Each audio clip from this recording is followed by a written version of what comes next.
Ողջույն հայրենակիցներ, սա համարենք այսօրվա առաջին տեսաթողարկումը, կարծում եմ, որ մի քանի նյութեր կհրապարակեմ, ամսի 13-ն է, ամսի 13-ի առաջին տեսաթողարկումը։ Այսօր այսպեսի մի անաչառ վերլուծություն կատարեցի։ Ուրեմն, եթե դու ունես գաղափարներ, ծրագրեր, որոնք կարևոր են ոչ միայն քո ազգի համար, այլ կարևոր են ամբողջ մարդկության համար, դու պիտի դրանք կյանքի կոչելու ամենահարմար վայրը ընտրես։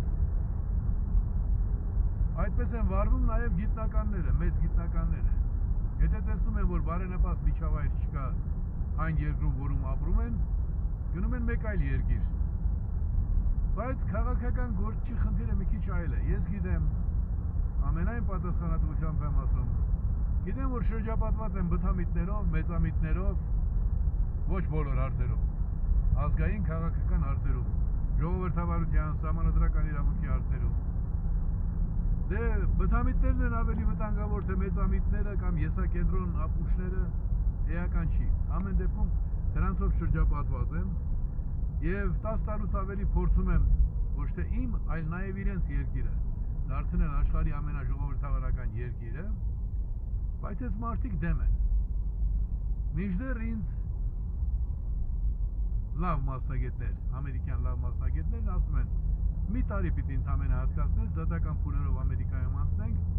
և դա դարձնես ամերիկյան որևէ նահանգի հարստությունը, որովհետև դատական կարգով դե մեր դատարանները չեն, չէ, ի վերջո։ Դու կարողանում ես քո նույն ասածները հեշտությամբ ապացուցել, որ ընտրական համակարգերը որքան էլ որ ավանդական են, իրենց մեջ պարունակում են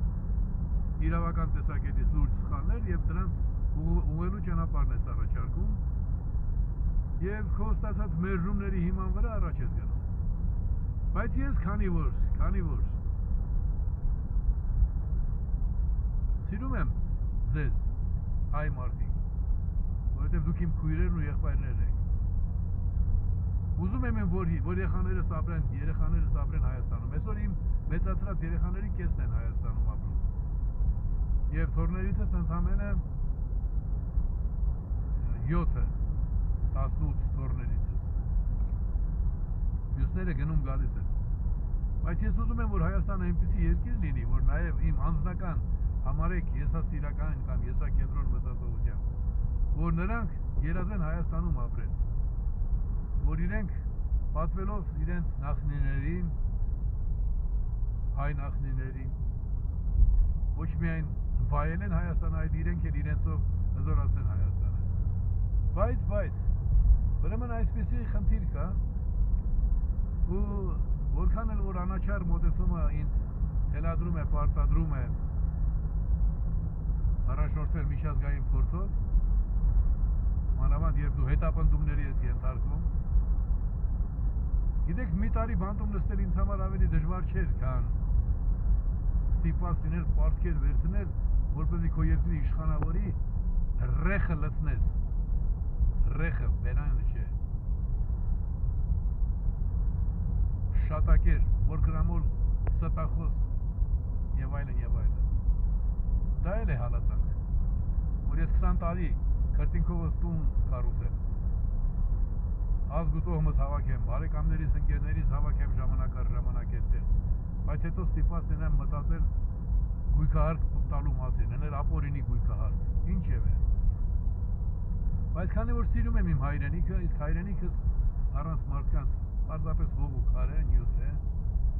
իսկ մարդիկ ասելով պիտի հասկանաս, պիտի հավատաս, որ մարդկանց մեծամասնությունը, եթե տարբեր հարցերի վերաբերյալ քո մակարդակը չունի, շատ հարցերում այդ մարդիկ քեզնից բարձր են,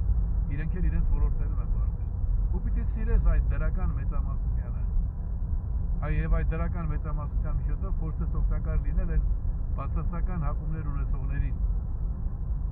Ինչևէ, այս խոհեր ես մտածեցի, որ արժի ձեզ մատուցել, ամել կուզեի, որ ինձ հետ վայելեք։ Հիմա արդեն Երևան ենք վերադառնում, ավելի ճիշտ ուր էլ գնանք Երևան պիտի վերադառնանք, այս էլ մեր Ստեփանալիչն է։ Ասում էին, որ սառել է, բայց այստեղ սառած հատված չտեսա։ Լավ լինեք բոլորդ, քիչ հետո երկրորդ թողարկումս կլսեք երեկվա օրվա կարևորության մասին։